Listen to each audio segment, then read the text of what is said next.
त्यागी साहब, आपका waste college के प्रांगण में बहुत बहुत स्वागत है। मैं सुरेश गुप्ता हूँ सर, और यहाँ की मैनेजमेंट का, गवर्निंग बॉडी का जनरल सेक्रेटरी हूँ। दिल्ली में रहता हूँ। वीकली मेरे 2 चक्कर लग जाते हैं। कॉलेज के कोई ना कोई काम रहते हैं, स्कूल के काम रहते हैं। पहले मैं ये बताऊँ कि ये कॉलेज के बारे में थोड़ा सा आपको बताऊँ। ये कॉलेज 1944 में बना था। लाहौर और अम्बाला के बाद आप देखेंगे तो वेस्ट कॉलेज भिवानी था। तो मैं इसको वेस्ट कॉलेज नहीं बोलता, इसको वेस्ट कॉलेज धाम बोलता हूँ, क्योंकि जब यहाँ के लोग आप देखेंगे कि कोई ऐसा फील्ड नहीं बचा सर जिसमें यहाँ के लोग आगे ना बढ़े। मैं यहाँ पर एक ये वेस्ट कॉलेज है, वेस्ट सीनियर सेकेंडरी स्कूल है सर, उसके अलावा वेस्ट मॉडल स्कूल है, उसके अलावा वेस्ट इंटरनेशनल स्कूल है।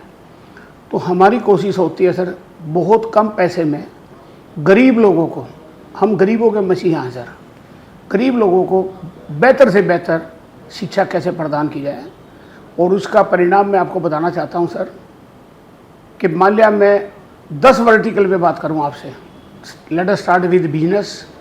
आपको वेस्ट कॉलेज के निकले हुए बहुत पुराने लोग बिजनेस की दुनिया में, चाहे वो अहमदाबाद हों, चाहे दुनिया के किसी हिस्से में हों, उन्होंने अपने नाम कमाए हैं। मेडिकल फील्ड में आइए, कितने ही डॉक्टर हैं जिन्होंने प्री मेडिकल यहाँ से किया था, और आज पूरे वर्ल्ड के, क्या पूरे दुनिया का कोई कोना नहीं है जहाँ वो ना हो। Engineers, professors. अब मैं आता हूँ यदि आर्मी ऑफिसर्स पे, तीनों सर्विसेज में हमारा जो योगदान है वेस्ट कॉलेज का, उसके बताने लग जाऊँगा तो 2-4 घंटे लग जाएंगे। अब आ जाइए आप IAS या IPS या IRS। मैं आपको बताऊं कि मैं स्टार्ट विथ, जब मैंने आपको बोला हम गरीबों के मसीहा हैं, हमारे इस वेस्ट कॉलेज के मेरे क्लासमेट थे एक डॉक्टर दिलीप सिंह, अब डॉक्टर हो गए, पहले दिलीप सिंह था। वो 9 किलोमीटर पलादगढ़ से गाड़ी और साइकिल चला के आते थे इस कॉलेज में, और वो IAS ऑफिसर बने। दैट टू के हरियाणा के काडर मिल गए उनको। आप कभी उनसे मिलें तो आपको पता चलेगा कि धरातल से जुड़े हुए लोग हैं। मुरारी साहल साहब बने, जुडिशरी में न जाने कितने लोग गए। दिल्ली के लोग झगड़ा करते हैं, भिवानी के लोग उनका फैसला करते हैं। उसके अलावा पॉलिटिक्स में आप देखेंगे सर, चौधरी सुरेंद्र सिंह जी, वो हमारे आज जिंदा होते तो आज शायद हरियाणा के चीफ मिनिस्टर होते। उनकी पत्नी किरण चौधरी जी भी यहीं के एलुमनी हैं। चौधरी बंसीलाल जी के बड़े बेटे जो महेंद्र हैं, वो एडवोकेट हैं, वो भी यहीं के पढ़े हुए हैं। जो हमारे करंट सांसद हैं धर्मवीर जी, उनका कोई मुकाबला नहीं। मैं कहता हूं उनके माँ बाप के बाद यदि शिक्षा उनको दी है, ऐसे धरती से जुड़े हुए आपको मेंबर पार्लियामेंट पूरी पार्लियामेंट में नहीं मिलेंगे। धर्मवीर जी के बारे में मैं जितनी तारीफ़ करूँ उतनी कम है सर। हमारे जो MLA हैं यहाँ के लोकल, वो भी यहीं के पढ़े लिखे हैं, वो ट्रस्टी भी हैं। हमारा पूरा जो मैनेजमेंट है वो सारा इसी कॉलेज की देन है। तो ये वेस्ट कॉलेज का मैं जनरल सेक्रेटरी हूँ सर, और हम पूरी प्रयास करते हैं। अभी हमने 6 नए कोर्सेज भी यहाँ चालू किए, इवनिंग कॉलेज चालू की है। मैं आपके माध्यम से लोगों को बताना चाहता हूँ कि दिल्ली में कहीं एडमिशन ना मिले तो मायूस ना हो। भिवानी का वेस्ट कॉलेज उनकी सेवा में सर हाजिर है। चाहे हमें सीटें और बढ़ानी पड़ी वो भी बढ़ाएंगे, लेकिन किसी की इच्छा नहीं छोड़ेंगे कि उसको ग्रेजुएशन करनी थी, पोस्ट ग्रेजुएशन करनी थी। 19-21 का फ़र्क हो सकता है, लेकिन शिक्षा हमारे यहाँ जितनी अच्छी है उसका परिणाम मैंने बताया कि कितने लोग यहाँ से निकले हैं। हम लाइक मेरे 4 भाई का तो मुझे पता है, जो मेरे से 3 बड़े और चौथा मैं, और 4 मेरे छोटे भाई हैं। उन सब ने इस वेस्ट कॉलेज की वजह से शिक्षा पाके, कोई अमेरिका गया, कोई कहीं डॉक्टर बना, कोई कहीं कुछ बना, वो इस वेस्ट कॉलेज की देन है सर जी। अभी यहाँ सुरेश जी, जो हरियाणा की राजनीति है, उस पर क्या आप कहेंगे कि हरियाणा की कैसी राजनीति है इस समय? देखो सर, राजनीति बड़ी क्लियर है। भिवानी तो आपको पता है चीफ मिनिस्टर पैदा करता है, जैसे उत्तर प्रदेश प्राइम मिनिस्टर पैदा करता है। जी। भिवानी की लैंड को लगता है कोई भगवान ने आशीर्वाद दे रखा है कि हम चीफ मिनिस्टर मटेरियल पैदा करते हैं। चाहे चौधरी बंसीलाल जी थे, BD गुप्ता साहब थे, या चौधरी हुकम चंद जी थे, चरखी दादरी थे। बट अभी पॉलिटिकल मामला थोड़ा सा विचित्र हो गया, क्योंकि कई पार्टियां हो गई, अपने अपने विचार हो गए, मतभेद हो गए। तो अभी जैसे आपने देखा था पिछले इलेक्शन में भी बीजेपी की बहुत आन बान शान थी, किसी को उम्मीद नहीं थी कि उनको मेजोरिटी नहीं मिलेगी, नहीं मिल पाई। एक नई पार्टी आई, उनको 11 लोग मिल गए। कांग्रेस ने भी अच्छा प्रदर्शन किया। तो इस वक्त जो पॉलिटिकली चक्कर है सर, जो लोगों की उपेक्षाएं हैं, जो दिल्ली से चलता है, जो माननीय प्रधानमंत्री का ड्रीम है, मैं समझता हूँ धरातल पे थोड़ा सा गड़बड़ है। मैं इसका एक एग्जांपल देता हूँ सर, कि आज भिवानी जैसे शहर में आप 15,000 रुपये की 10 नौकरी निकाल दो, 1500 एप्लीकेशन आती है। मैं इसी कॉलेज की बता रहा हूँ, इस जगह की बता रहा हूँ, किसी भी जगह पे आप देख लो। तो सबसे पहले मैं समझता हूँ ये जो अनएम्प्लॉयमेंट की प्रॉब्लम है सर, ये एड्रेस होनी चाहिए। और ये हो सकती है, क्यों हो सकती है कि यदि इसके अंदर सर जो मशीनरी ये जो कानून बनाती है, इस कानून बनाने वालों में कुछ ऐसे लोग आने चाहिए जिनका ग्राउंड रियलिटी का एक्सपीरियंस है। क्योंकि with due respect to all officers, all politicians, all ministers, धरातल का शायद उनको नहीं पता। मैं आपको एक एग्जांपल देता हूँ। इट वाज 2004 जब हुड्डा साहब चीफ मिनिस्टर बने थे। मुरारी तायल साहब भिवानी के हैं, मैं उनको, मेरा बड़ा पुराना परिचय उनसे। तो मैं जब वो नहीं थे हुड्डा साहब के पीएस, तो अक्सर ये बातें होती थी। तो मैं थोड़ा सा दिमाग, ज़्यादा अखबार पढ़ने का नुकसान है, ज़्यादा न्यूज़ देखने का नुकसान है। तो मैं उनको बोलता था, भाई साहब अब तो आप पोजीशन में आगे कुछ कर दो। बोले क्या करें? तो आपको मैं बताऊं सर, बहादुरगढ़ से आप रोहतक की तरफ आइए, एक गांव आता था साखोल। वहाँ की ज़मीन पे कभी ना घास पैदा हुई, ना कुछ और पैदा हुआ। वो ज़मीन वाइट वाइट नज़र आती थी, चोया बोलते हैं सर, वो निकलता था। तो मैंने उनको आइडिया दिया, क्योंकि मैं पॉलीमर इंडस्ट्री से रिलेशन रखता हूँ सर। मैंने उनको बोला कि आप यहाँ पे एक इंडस्ट्रियल एरिया बना दो, फुटवियर पार्क बना दो। तो ये दिल्ली के जो 50-50, 25-25, 100-100 गज में फैक्ट्रियाँ हैं, क्योंकि दिल्ली सर फुटवियर की कैपिटल कहनी चाहिए। क्योंकि इसके आंकड़े यदि मैं दूंगा तो बहुत लंबा हो जाएगा, कि आज भी हमारे देश के अंदर 48% लोग ऐसे हैं जिनको चप्पल नसीब नहीं होती 5 रुपए की। पूरा त्रिनगर, पूरा इंद्रलोक, ये फैक्ट्रियाँ घरों में लगी हुई थी। उद्योग नगर बनाया दिल्ली सरकार ने पहले, कई इंडस्ट्रियल एरिया बनाए, लेकिन वो कम पड़ गए। तो ये इंडस्ट्रियल एरिया फुटवियर पार्क के नाम पे कटा सर। आज यदि आपको मैं बताऊं सर, जीएसटी के बाद या पहले भी जितना रेवेन्यू इंडस्ट्रियल एरिया से आता है, 10 लाख लोग वहाँ पे एम्प्लॉयमेंट में हैं सर, फुटवियर पार्क में। क्योंकि मैं वहाँ जाता आता रहता हूँ, ये मैं आंकड़े आपको दे रहा हूँ। तो ये कोई थोड़ा आंकड़ा नहीं है। उसी कड़ी में जैसे जो करंट लीडरशिप है वो जो केंद्र की है, क्योंकि एमपी तो हमारे सारे बीजेपी के ही हैं, वो लोग यदि ध्यान दे के रोहतक और उसके बाद भिवानी ऐसी ज़मीन को आइडेंटिफाई कर ले जहाँ घास भी पैदा नहीं होती, यहाँ बालू रेते की ज़मीनें बहुत है सर। और इंडस्ट्री वालों को सस्ता प्लॉट चाहिए, उसके बाद चमन वो लगा देंगे। तो आप अंदाज़ा लगाएं सर, कोई भी इकोनॉमी, आज अमेरिका भी पावरफुल क्यों है? वो कोई थानेदार से थोड़ी भरा हुआ है। थानेदार लगाने से कंट्री या स्टेट बड़ा नहीं होगा, शहर बड़ा नहीं होगा। वहाँ इंडस्ट्री आनी चाहिए, वहाँ रोज़गार आना चाहिए। एक इंडस्ट्री आती है सर, उसके साथ मैं समझता हूँ 500 आदमी कम से कम रोज़गार मिलता है उनको, डायरेक्टली और इनडायरेक्टली। तो ये जो पॉलिटिकल सीन है सर, इनको जानना पड़ेगा कि उद्योग धंधे को बढ़ाओ। जैसे आप बताएं सर, गुजरात मॉडल हम करते हैं। मोदी साहब ने क्या किया?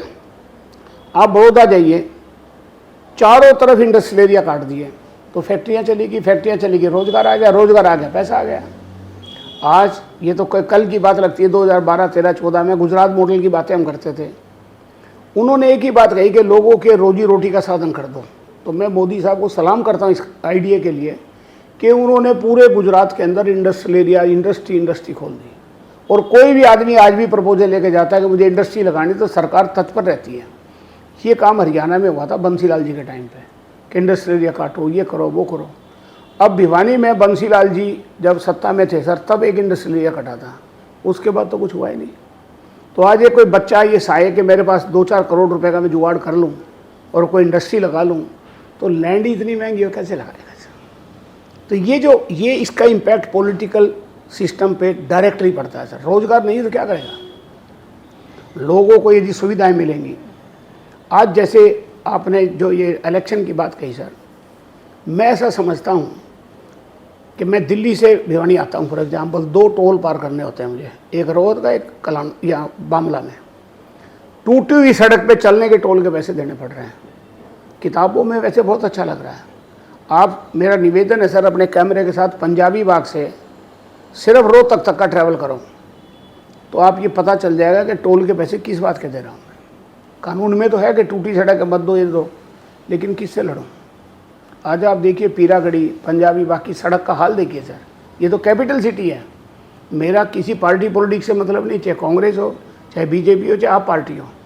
क्या उनके नेताओं को दिखाई नहीं दे रहा है कि पंजाबी बाग में, तो एक छोटा सा एग्जांपल दे रहा हूँ सर। सिमिलरली आप गुड़गांव से दिल्ली आते हो, दिल्ली सरकार की वो चीज़ कि बैटरी लेके 10 लोग खड़े हो जाते हैं। उनको ये कोई बताने वाला नहीं कि ट्रक को बीच में नहीं रोकना, साइड में करके रोकना है। आप कभी रात को 10-11 बजे सर गुड़गांव से दिल्ली आइए, चंडीगढ़ से दिल्ली घुसिए, फरीदाबाद से दिल्ली आइए, गाजियाबाद से दिल्ली आइए। ये नज़ारा डेली का है, क्योंकि मैं सर रोटरी से भी जुड़ा हुआ हूँ। मुझे इन सब शहरों में जाना पड़ता है। 1.5 घंटा 4 ट्रक एक साथ रोक दिए, इधर भी रोक दिया, इधर भी रोक दिया। क्या ये दिल्ली सरकार केजरीवाल साहब की है? उसको देखना चाहिए कि हमारा काम है। दूसरों पे छीटाकशी कुछ भी करो। सिमिलरली जो हमारी केंद्र के सरकार के भी बीमारियाँ चल रही है, जैसे रोड की मैंने आपको बात बताई। जब रोड का मेरे से टैक्स ले रहे हो चलने का, गाड़ी पे भी टैक्स लेते हो, मेरे से टोल भी ले रहे हो, मैं देने को भी तैयार हूँ, तो मुझे रोड तो अच्छी दे दो। मेरे को ये तो ना लगे कि खड्डा आ गया मेरी कमर टूट जाएगी, because I am a very senior citizen, I am 70 year old person. अब भिवानी और रोहतक के बीच की सड़क का हाल देखिए। अब इसके लिए ना तो महात्मा गांधी आएंगे। सुरेश जी, भिवानी तो बंसीलाल जी की मृत्यु के बाद से राजनीतिक आपदा का शिकार है। पक्का है सर। भिवानी विकास होगा तो चौधर भिवानी में आ जाएगी। आप सरकार को क्यों दोष दे रहे हो? या तो यहाँ के नेताओं को दोष देना। नहीं सर, भूपेंद्र सिंह हुड्डा ने भी वही किया, हाँ, खट्टर ने भी वही किया जी। तो भिवानी के लोग तो उनका इलाज ही नहीं करते। यहाँ 4 MLA हैं, 2 MLA जजपा के हैं, 1 MLA कांग्रेस का है। सर एक्चुअली जब इलेक्शन होता है, हाँ, तो इलेक्शन तो आपको पता, हरियाणा में जाति पाति कौन किसका उस नाम पे वोट पड़ता है। ये जो मैं आपको बता रहा हूँ, इसीलिए तो ये बेचारी गरीब जनता तकलीफ में। नहीं, ये कोर इश्यूज है। इतनी गंदगी है यहाँ, सड़ा हुआ शहर हाँ, है। बिल्कुल है सर, इसमें कोई डाउट नहीं। पानी भर जाता है 4-4 फुट, 5-5 फुट। हाँ। पानी की निकासी नहीं है। बेरोजगारी आप बता ही रहे हो। आप बता रहे थे अभी के एक मतलब अपना इंट्रोडक्शन नहीं दे पाया कोई। हाँ, नहीं दे पाया। हाँ। मैं आपको बता रहा हूँ सर, 372 लोगों का इंटरव्यू में बैठा। तो मेरी आदत है, मैं कपिल शर्मा के शो ज़्यादा देखता हूँ। कैंडिडेट अंदर आ रहा, मैंने कहा अच्छा बेटा अपना परिचय दीजिए। उसको बेचारे को ये नहीं पता परिचय का क्या मतलब है। मैंने बोला अपना इंट्रोडक्शन दीजिए, तो उसको लगा कोई अंग्रेजी में सवाल पूछ लिया। तो मैंने कहा अच्छा अपने बारे में बताइए। उसमें भी वो ये नहीं बता पाया कि मेरा नाम सुरेश गुप्ता है, मैं दिल्ली से आया हूँ, ये मेरा काम है, नहीं बता पाया। और वो सिफारिश एक आदमी की 20-20 सिफारिशें सर। और वो ऐसे लोगों की सिफारिश है, वो नेचुरली उनसे परिचित है तो सिफारिश तो आएंगी। लेकिन मुझे दुख होता, मैंने अभी ये मॉक इंटरव्यू टाइप से यहाँ चालू करवाया काम वैस कॉलेज में, वैस स्कूल में भी चालू कराया, और भी इंस्टीट्यूशन में चालू कराऊंगा कि कोई भी व्यक्ति, कोई भी जो कॉलेज का आदमी हो। अभी जैसे मैं बताऊं सर, हमने लास्ट मंथ यहाँ पर रोज़गार मेला लगाया। मैं कई बैंक के HR को लेके आया। 71 बच्चों का एम्प्लॉयमेंट हुआ सर इस वैस कॉलेज की धरती पे। वही कहते हैं हमें पहले पता ही नहीं था आपके पास ऐसे ऐसे बच्चे भी हैं, क्योंकि SFS के जो बच्चे थोड़े ज़्यादा होशियार हैं। 71 लोगों को उन्होंने आज क्या था अपॉइंटमेंट लेटर दे दिया कि ट्रेनिंग पे चले जाओ। उससे पहले किया था, उसमें सिर्फ 39 हो पाए थे। तो मेरा निवेदन ये सर, प्रयास देखो, मैं तो एज ए जनरल सेक्रेटरी, मेरे पे तो ये है सर, माटी से मैं दिल्ली गया था तो उस माटी का बोझ है। तो मेरा भरसक प्रयासन रहता है कि मैं अपने, नहीं मगर अभी क्या होगा हरियाणा में? ये बड़ी प्रॉब्लम है। जैसे मैं आपको बता रहा हूँ सर, हम लोगों ने, आप कभी दिल्ली, मेरे को एक मौका दें सर, आपके घर के पास में ही पूसा इंस्टीट्यूट है।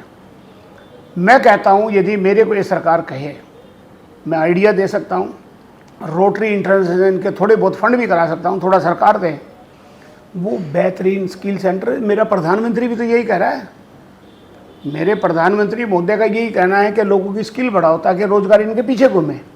लोगों को क्या चाहिए कि अब अपॉइंटमेंट लेटर दे दो, हम जाके कॉलेज के प्रिंसिपल लग जाए, या DC साहब ये तो तू अपने घर जा, मेरे को DC की नौकरी दे दे।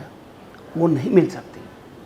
अब लोगों को सर ये पॉलिटिकल जो आप पूछ रहे हो क्यों लोग नाराज हैं कि जो स्किल सेंटर, देखो पक्षपात पहले होता था, अब मैं जैसे आपको बोल रहा हूँ, मुझसे कई बार लोग पूछते तू बढ़िया है, भारतीय है, गाय की इज्जत करता, मैं कहा मैं भारतीय हूँ, मैं सबकी इज्जत करता हूँ, मैं एक इंसान हूँ, मेरे लिए सब इंसान बराबर हैं। मानवता की सेवा हमारे ग्रंथों में भी लिखा सर, वो सच्ची सेवा है।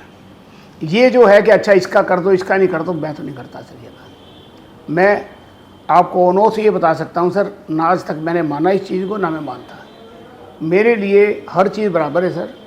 और मैं आज भी आपको कह रहा हूँ कि जो ये हमारी लीडरशिप है, आज 22 ज़िले हैं, 22 के 22 ज़िलों में अच्छा काम होगा, तो मैं तो कहता हूँ वोट मांगने की जरूरत ही नहीं, अपना आप ही लोग वोट देंगे।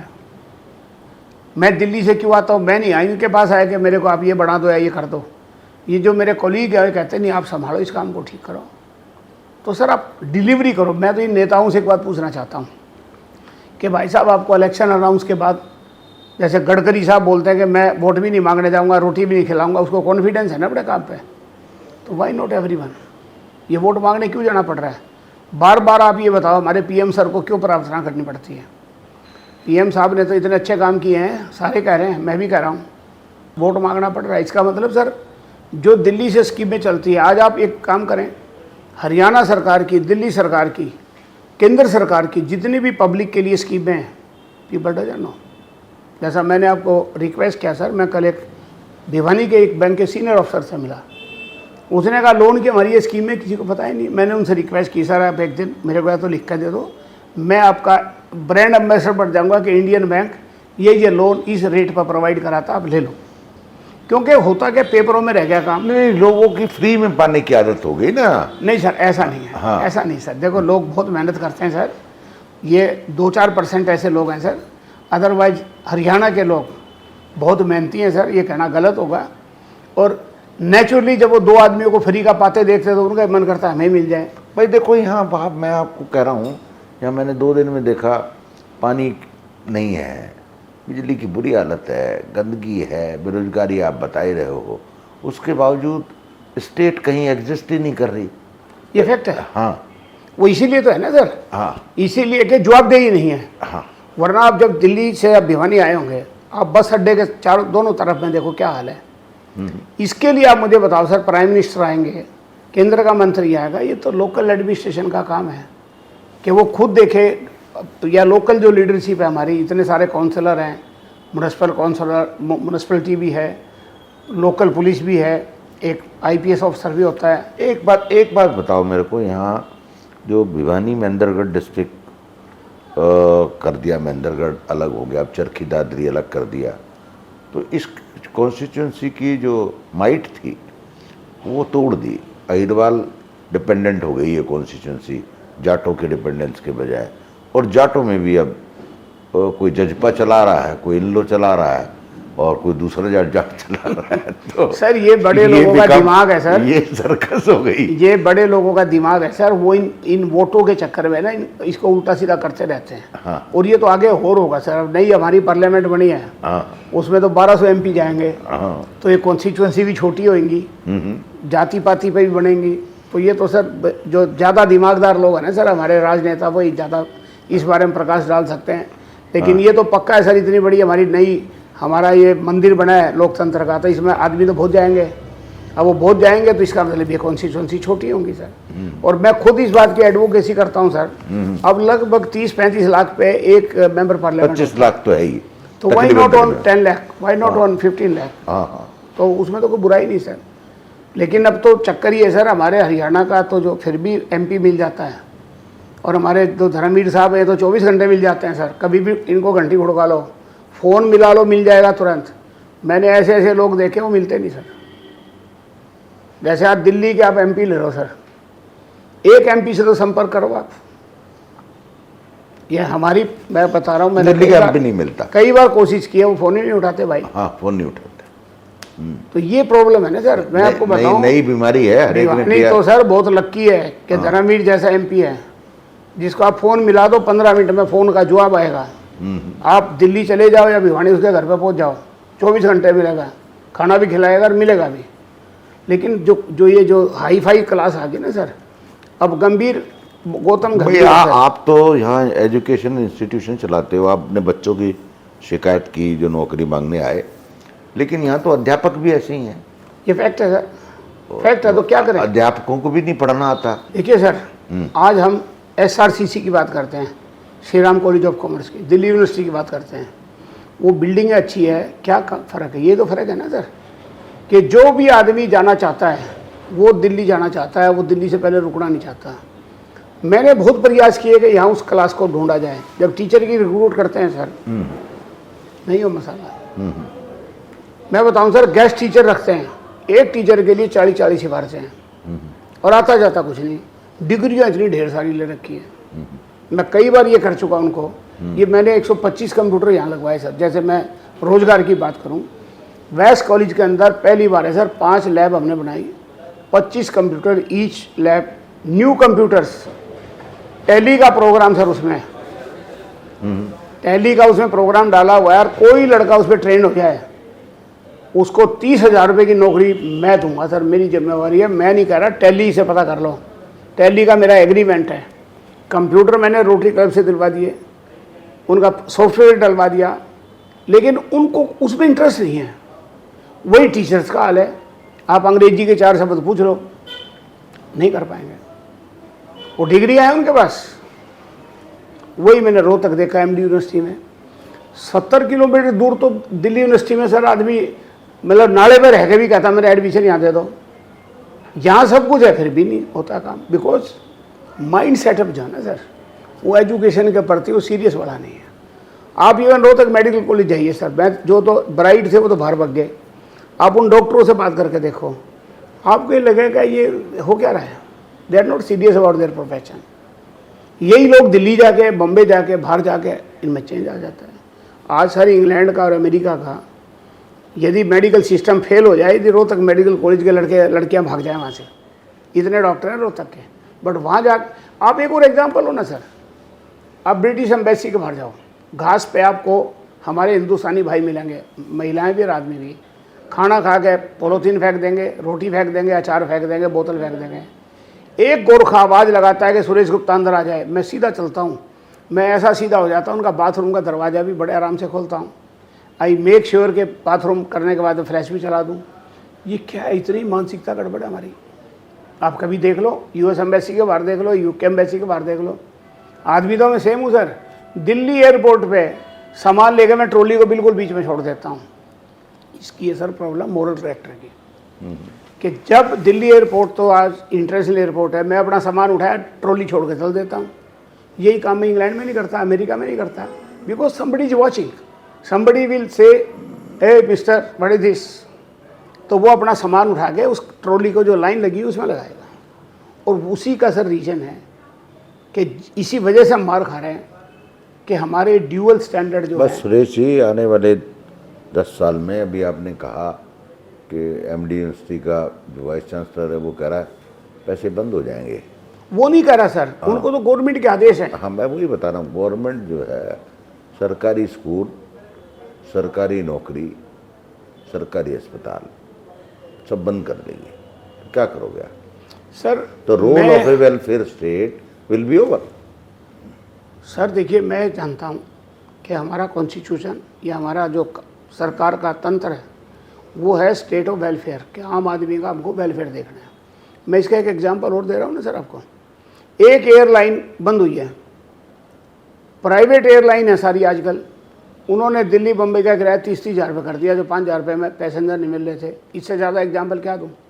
ये जो प्राइवेट की बीमारी है ना सर, ये एक लिमिट तक ठीक है, beyond that it is not correct, because सरकारी क्षेत्र को यदि रेट सही मिलेगा तो आम आदमी जा सकेगा। रेल की बुकिंग नहीं, रेल में भी फुल है काम। अब आदमी जाए तो जाए कैसे?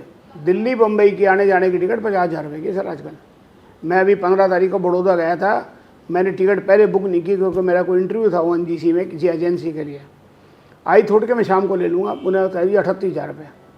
तब मैं रेल में आया, किसी TT के थ्रू लिया, उसने कहा जी 2 टायर की टिकट आपको मिलेगी, फर्स्ट AC है भी नहीं। ये मैं आपको बताता हूँ, बड़ौदा से 5 बजे एक ट्रेन चलती सर, उस ट्रेन को पकड़ा मैंने, बिकॉज 36,000 रुपये तो इस बात के देना कोई सब अकलमंद नहीं थी। तो ये प्राइवेट सेक्टर सर कुछ चीज़ के लिए तो ठीक है सर, कुछ के लिए ठीक नहीं है। गरीब आदमी तो मर जाएगा बेचारा, या तो उनकी आय बढ़ाएं, उनकी आमदनी बढ़ा दें। लेकिन ये जो प्राइवेट वाली चीज़ है ना सर, आज आप मेडिकल केयर देख लो ना सर, आज केजरीवाल जी को लोग क्यों लाइक कर रहे हैं मोहल्ला क्लिनिक में, ये मुझे अभी पता चला सर, क्योंकि मैं अग्रसेन अस्पताल का ट्रस्टी हूँ सर। रोड एक्सीडेंट किसी का दिल्ली में हो जाए, दिल्ली सरकार उसके सारे पैसे दे रही है। अब किसी का तो सोच होगी, मोहल्ला क्लिनिक जाकर देखो आप, मैं गया हूँ खुद, all kind of antibiotic sir, जो 50-50 रुपए की एक टेबलेट है, सारी अवेलेबल है वहाँ। ये जो मानसिकता जब तक ठीक नहीं होगी, आज आप ये देखो ना, सारी पॉलिटिकल पार्टियों ने केजरीवाल मॉडल अपना लिया, बिजली फ्री देंगे, औरतों को ट्रैवल फ्री कराएंगे। अब आपने देखा ही है कर्नाटका में। अरे भाई ये मॉडल तो गलत है ना, आप you are not creating the value for the industry, for the employment, for everything. Free क्यों दोगे सर? फ्री तब दोगे ना जब आप लोगों को निकम्मा बनाओगे। सर उसका एक ही काम है, वो तो मैं एक बात मजाक में कहता हूँ, सीरियसली नहीं है सर। आज 140 करोड़ की हम बातें करते हैं, सरकारी आंकड़े हैं कि 80 करोड़ लोग तो सरकार के राशन पे जी रहे हैं, फिर हम विश्वगुरु कैसे बन जाएंगे सर? करना ये पड़ेगा जो मैंने आपको पहले बताया सर, कि चाइना की तरह से स्किल सेंटर इनके खोलो, स्किल बढ़ाओ, इंडस्ट्री बढ़ाओ, ताकि वहाँ हर एक बच्चे की पैंट में पेचकस प्लास मिलता है सर आपको, वो फर्स्ट क्लास अपना $150 कमाता और मौज करता है जी। ये मैं, क्योंकि मैं खुद चाइना से इंपोर्ट करता हूँ सर, मैं गया हूँ कई बार वहाँ। ये बातें टॉपिक ही नहीं करता हूँ। मेरे प्रधानमंत्री का भी ड्रीम यही है। ये लगता है कहीं बीच में एग्जीक्यूशन में प्रॉब्लम है। प्रधानमंत्री जी जब भी बोलते हैं वो स्किल की बात करते हैं, स्किल बढ़ा दो, नौकरी अपना में मिलेगी। अब जैसे मैं बताता हूँ सर आपको, एक आंकड़ा बता रहा हूँ, हर 8वां बच्चा ऑटिज्म प्रॉब्लम के साथ पैदा हो रहा है अभी, क्योंकि बीवी भी काम करती है, हस्बैंड भी काम करता है, स्ट्रेस में। ये कुदरत की बात है, कुछ ना कुछ सारा डिसऑर्डर हो रहा है उन बच्चों को। बीएड दुनिया भर के लोग लेके करके बैठे हैं, बीएड की तो नौकरी मिल रही नहीं। मैं इतनी बार कह चुका, बीएड भी स्पेशल एजुकेशन कर लो भाई। 1000 नौकरी तो दिल्ली सरकार में खाली पड़ी है सर, उनके पास बंदे नहीं हैं। हर कॉरपोरेशन के स्कूल में, हर दिल्ली सरकार के स्कूल में अब सरकार ने आदेश दे दिया कि बीएड भी स्पेशल एजुकेशन, जो बच्चे की स्पेशल नीड को एड्रेस कर चुके हैं, नहीं है। लेकिन लोगों को भी वो रटा पड़ा है सौदा कि मेरे को बीएड ही करने, अरे बीएड भी स्पेशल एजुकेशन कर लो भाई, ये जाते ही आपको नौकरी मिल रही है। तो ये जो है ना सर, ये मानसिकता, मैं अकेला तो बहुत छोटा सा प्राणी हूँ, नहीं कर सकता, लेकिन मैं फिर भी बहुत कोशिश करता हूँ। वो जब तक नहीं होगा, जैसे मैं सर आपको बताऊँ, मैं रोटरी से जुड़ा हूँ। आज डायलिसिस ले लो आप, आज कॉमन आदमी का डायलिसिस सर को हो जाए डायबिटीज का, 3-3.5 हज़ार 4,000 रुपये लगते हैं, और प्राइवेट में तो 5-5 हज़ार रुपये मांगते हैं। हमने रोटरी के 4 सेंटर खोले, हम तो 1200 रुपये में कर रहे हैं, सेम क्वालिटी का काम, बाकी तो प्रॉफिट है या कमीशन में जाता है पैसा। तो ये सरकारी क्षेत्र में पॉसिबल हो सकता है। और सरकारी नौकरी भी जो आदमी करता है ना सर, उसको अपनी जिम्मेवारी समझनी चाहिए कि इस देश ने मुझे बहुत कुछ दिया, तो मैं ऑनेस्टी से और डेडिकेशन से अपने काम का निर्वाह करूँ। मैं उसका एक एग्जांपल दे सकता हूँ सर। आप इस कॉलेज का एक राउंड लें, आप पता करें, आपको मालूम पड़ेगा कि यहाँ क्या हो रहा है। तो मेरा इतना ही कहना है सर कि यदि ये बीमारी मिटानी है, ये फ्री का राशन बंद करना है, तो फैक्ट्रियाँ, जैसे आज यूपी में चला, मोदी साहब का गुजरात था, मैं गुजरात घूम के आया, बहुत फैक्ट्रियाँ, लगातार फैक्ट्रियाँ, काम मिल रहा, लोगों को रोटी खा रहे हैं, किसी को परवाह नहीं, पॉलिटिक्स की बात ही नहीं करता कोई। अब जैसे यूपी में योगी जी ने भी ये ड्राइव चलाया, यदि ये सक्सेस हो गया तो जिस यूपी से लोग डरते थे वहाँ इंडस्ट्री जाएगी सर। मैं कहता हूँ हरियाणा में तो सर लॉ एंड ऑर्डर की तो समस्या ही नहीं है, आप दबा दब फैक्ट्रियाँ खोलो, सारी इंडस्ट्री आने को तैयार है। आज आप सर भिवानी आए हुए हो, किसी से पूछो, कोई ऐसी 100-200 करोड़ रुपए की इंडस्ट्री 25-30 साल में लगी? Answer is no. क्या कोई ऐसी फैक्ट्री लगी जिसमें 300-400 लोगों को रोजगार मिल जाए? Answer is no. तो ऐसा क्या है सर कि हरियाणा का आदमी, भिवानी का आदमी, दिल्ली का आदमी बद्दी में जाकर फैक्ट्री लगाता है, भिवानी नहीं लगाना चाहता। ये मेरे हिसाब से सर इस लीडरशिप को सोचना पड़ेगा कि ये करोगे तो काम होगा।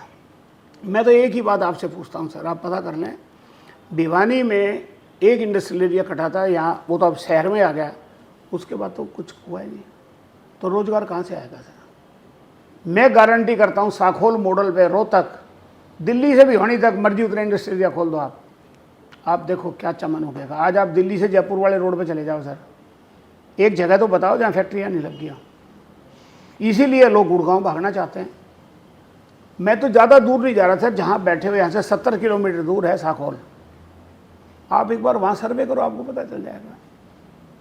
जो बहादुरगढ़ की प्रॉपर्टियाँ थी ना सर, जो 50 रुपये 100 रुपये में कमरे लगते थे, 2,500 रुपये किराया हो गया उसका।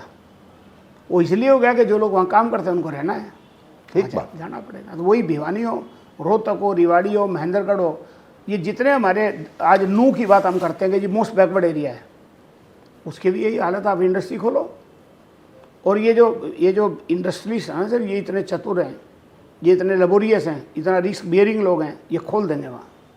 और मैं गारंटी करता हूँ सर, हरियाणा तो एक ऐसा प्रदेश है सर कि किसी नेता को वोट नहीं मांगने जाना पड़ेगा। काम ऐसे कर दो कि लोग कहें भाई हमारी रोजी रोटी का इंतजाम इस फला आदमी ने कर दिया। जो आप बंसीलाल जी की बात कर रहे हो सर, उस टाइम भी हम हवा में तो बहुत रहे, लेकिन इंडस्ट्री नहीं है भाई किसी कारणवश। नाम तो हो गया, भिवानी डिस्ट्रिक्ट का नाम पर्यायवाची शब्द चौधरी बंसीलाल जी या आदरणीय बी डी गुप्ता जी, लेकिन ऐसा नहीं हुआ कि जैसे सर तो हमारे डिफेंस मिनिस्टर भी रहे, जनरल वी के सिंह साहब भी रहे, कोई डिफेंस की 5-7 चीज़ें आ जाती सर यहाँ, तो फिर तो क्या है, आगे काम। ठीक बात। तो मेरा ऐसा मानना है सर, लीडरशिप को सोचना पड़ेगा कि कुछ ऐसा काम किया जाए। जैसे मैंने आपको बताया सर, एक ऑक्सीजन प्लांट 45 लाख रुपए उसकी कॉस्ट, 10 लाख रुपए उसके लगाने की कॉस्ट। मैंने 12 चक्कर काटे हैं सर, मेरे को बहुत तकलीफ है। मैं उसको सिविल अस्पताल में लगवाना चाह रहा था, मैंने सिर्फ इन सब 100 गज जगह मांगी थी, और DRDO ने जो लगाए थे ना सर, हर बेड पे उन्होंने पाइपलाइन खुद लगाई है। गवर्नमेंट ऑफ इंडिया की कंपनी ही है, डिफेंस मिनिस्ट्री के अंडर। उनको सलाम है उनके इंजीनियर्स को सर। उन्होंने कहा जी आप ये बताओ लगानी का, हम इसको कर देंगे। फिर मेरे पैसे दे दिए थे, मेरे छोटे भाई ने अमेरिका से भिजवाए थे मुझे पैसे, कुछ मैंने लगाए कि 5 प्लांट लगाएंगे। अब आज भिवानी के लोगों को जो ऑक्सीजन है वो तो बेचारों को उस क्वालिटी की मिल ही नहीं रही। ठीक, मेरे को पीड़ा होती है जी। और इसका एक एग्जाम्पल देता हूँ सर, ज़्यादा और देखिए भिवानी की दुर्भाग्य। CNG दिल्ली में कब आई सर? 10 साल हो गए। 10 साल हो गए सर। भिवानी में अभी पिछले साल CNG आई। मेरी पीड़ा बता रहा हूँ सर मैं आपको, उसमें भी प्रेशर नहीं है। मेरा एक प्रोजेक्ट था सर, एजुकेशन ऑन व्हील। आप मुझे परमिशन देंगे तो अभी उस गाड़ी को बुलाता हूँ, आपको दिखाता हूँ कि मैंने बहुत अच्छी खूबसूरत बस बनाई कि भाई भिवानी में गांव ये बस जाए। उसमें कंप्यूटर लगाया सर, उसमें ऐसा फिट कर दिया कि जैसे इन बहन जी ने देखना कोई प्रोग्राम तो इनका मतलब का लगा दो, इस नौजवान को सिखाना तो वो लगा दो। 200 मैंने सर पेन ड्राइव भेज दी। वो कहते हैं CNG नहीं आया। 1.5 साल वो खड़ी रही बस, क्योंकि मैं 19, 20, 21 में प्रेसिडेंट था sir. Believe you me sir, अब उसमें वो प्रेशर नहीं है। अडानी साहब के यहाँ पंप है, कोई ध्यान देता नहीं। अब मैं कहता हूँ कि भिवानी के लोगों का आर्थिक शोषण कैसे हुआ, आप बताएंगे या मैं बताऊँ सर? आप बताएं। एक मेरी यहाँ प्रोफेसर हैं, वो अपनी कार चलाती है पेट्रोल से, वो चलाती है 12 रुपये किलोमीटर में गाड़ी। CNG से चलती है सर 2 रुपये किलोमीटर में गाड़ी। तो उसका आर्थिक शोषण हुआ कि नहीं हुआ? चीज़ हम ग्रीन एयर की बात करते हैं सर, आप यहाँ खड़े हो जाओ, सफ़ेद रुमाल बांध के काला हो जाएगा आपका। तो उनका एक तो पैसे का शोषण हुआ, एक हेल्थ का शोषण कर दिया। अब ये दुर्भाग्य से जो मेरे भिवानी के भाई बहन हैं, इनको बेचारों को पता है नहीं इसका मतलब क्या है। मैंने कई बार उठाने की कोशिश की कि भाई ये तुम्हारा करो, बोले अब तो आ गई, अरे अब तो आ गई, इसमें आता तो नहीं कुछ भी। अब तो सर CNG के स्कूटर भी आ गए, 3 व्हीलर भी आ गए। यहाँ आज भी मिट्टी के तेल के 3 व्हीलर चलते हैं सर भिवानी में। तो ये जो समस्या है ना सर, ये जब एक थिंक टैंक बने, कोई आदमी बात करे कि निजी ये 4 चीज़ें हम अपनी लीडरशिप में मांगेंगे, तब ये सिस्टम ठीक होगा sir. Otherwise I don't think कोई आदमी इसको ठीक कर पाएगा। ये मैंने आपको एक एग्जाम्पल बताया, आर्थिक शोषण। मैं तो एक छोटा सा बता रहा हूँ, एक टीचर है, एक कोई और छोटा या बड़ा दुकानदार है, वो स्कूटर चलाता है, उसका पेट्रोल लगता है सर मान लिया 2000 रुपये का। यदि CNG का पेट्रोल का स्कूटर, CNG का आ गया स्कूटर, उसमें तो 200 रुपये की CNG लगनी महीने की इसकी। तो ये शोषण है कि नहीं सर? और जो धुआं उड़ रहा है जिससे वो इनहेल कर रहा है कालस, वो अलग है। आप पता करो भिवानी के अंदर अस्थमा के पेशेंट कितने बड़े पिछले 10 साल में। मैं यहाँ CMO साहब से एक बार मिला, मैं कहा सर पहले अस्थमा तो होता ही नहीं था, जानते नहीं थे लोग अस्थमा। वो कहते पोल्यूशन में, पोल्यूशन कहाँ से आया? तो मैंने CMO सर से रिक्वेस्ट किया, मैं कहा सर आप ही उठा दिया करो, जब डिस्ट्रिक्ट ग्रीवेंस कमेटी के मेंबर होता है। लेकिन हर आदमी कहता मैं क्यों करूँ, हाँ ठीक बात। तो ये जब तक ठीक नहीं होगा ना सर सिस्टम, जब तक हम कुछ भी नहीं कर सकते। Thank you.